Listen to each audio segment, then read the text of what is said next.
Токму кога изгледаше дека истрагата за нападот во Бенгази се исцрпе, ABC News извести дека се откриени имејли кои покажуваат интервенција на Стейт Департментот за начинот како администрацијата да ја представи ситуацијата, со намалување на значењето на инволвираност на терористи.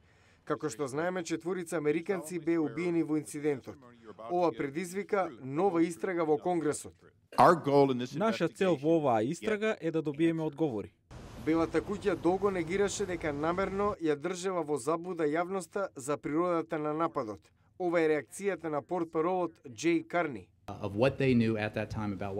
Оваа контроверза би била позначајна ако ние од самиот почеток не кажевме дека најверојатно екстремисти се инволвирани.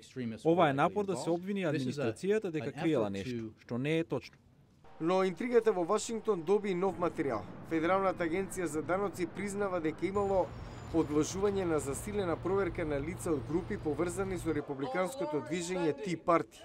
Портпаролот на Белата куќа по повиците од републиканците рече дека акциите на агенцијата биле неприкладни, а демократскиот сенатор Карл Левин вети истрага.